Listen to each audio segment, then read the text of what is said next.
Paris Saint Jermaine. ফ্রান্সের এই দলটি অপ্রতিরোধ গতিতে এগিয়ে চলছে। এবার প্রথমবারের মতো চ্যাম্পিয়ন্স লিগ শিরোপা জেতার পর এখন ক্লাব ওয়ার্ল্ড কাপেও নিজেদের একচেটিয়া প্রভাব বিস্তার করছে। বৃহস্পতিবার নিউ ইয়র্কের মেটলাইফ স্টেডিয়ামে 15 বারের চ্যাম্পিয়ন্স লিগ উইনার রিয়াল মাদ্রিদকে যেভাবে 4-0 পরাস্ত করেছে তাতে কোনো সন্দেহই নেই কতটা লেভেল আপ করে নিয়েছে প্যারিসিয়ানরা।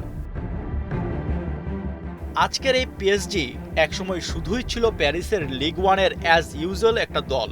আর্থিক সংকটে থাকা এই দলটির সামর্থ্য ছিল না কোনো বড় খেলোয়াড় কেনার। চ্যাম্পিয়ন্স লিগ জেতা তো ছিল আকাশকুসুম কল্পনা, কিন্তু সেই দলটাই এখন শুধু ইউরোপ সেরা নয়, বিশ্বসেরা হবার দ্বারপ্রান্তে।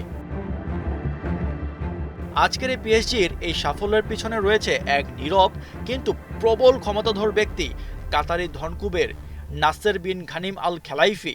2011 সালে পিএসজির চেয়ারম্যান হবার পর থেকে তিনি এই ক্লাবটিকে বিশ্বসেরা ক্লাবের কাতারে নিয়ে যাবার জন্য আদাজল খেয়ে লাগেন।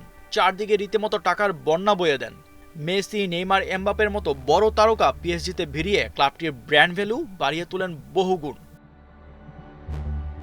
ট্রান্সফার মার্কেট হিসাব বলছে 2012 সাল থেকে চলতি বছরের মার্চ মাস পর্যন্ত দলবদলে পিএসজির নেট খরচ 130 কোটি ইউরো, যা বাংলাদেশি মুদ্রায় প্রায় 18,590 কোটি টাকা।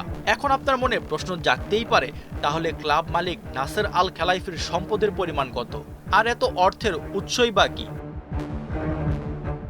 যুক্তরাষ্ট্র ভিত্তিক ম্যাগাজিন ফোর্বস জানায় 2025 সালের হিসাব অনুযায়ী খেলাইফির সম্পদের পরিমাণ 936 কোটি ইউরো, যা বাংলাদেশি মুদ্রায় 1,33,848 কোটি টাকা। কাতারি এই ধনকুবের অর্থের মূল উৎস বিন মিডিয়া গ্রুপ, কাতার স্পোর্টস ইনভেস্টমেন্ট এবং পিএসজি। বিন মিডিয়া বর্তমানে বিশ্বের অন্যতম বড় স্পোর্টস মিডিয়া, আর কিউএসআই ক্রীড়া এবং বাণিজ্যিক খাতে বিনিয়োগ করে থাকে। এই কোম্পানির মাধ্যমেই পিএসজির মালিকানা নেন খেলাইফি। সমালোচকরা একসময় বলেছিলেন, অর্থ দিয়ে বড় বড় খেলোয়াড় কিনলেও তাতে নাম্বার 1 হওয়া যায় না, তাতে লাগে দলগত বোঝাপড়া। কিন্তু খেলাইফি প্রমাণ করেই দিলেন, অর্থ দিয়েই সম্ভব একটি মাঝারি সারির দলকে বিশ্বসেরা বানানো। যেখানে তার আগের মালিকরা ছিলেন আর্থিক প্রতিবন্ধকতায় জর্জরিত, সেখানে এই কাতারি অর্থকে কাজে লাগিয়ে আজকে পিএসজিকে করেছে ইউরোপ সেরা। আশফাকুর রহমান সিয়াম, ৭১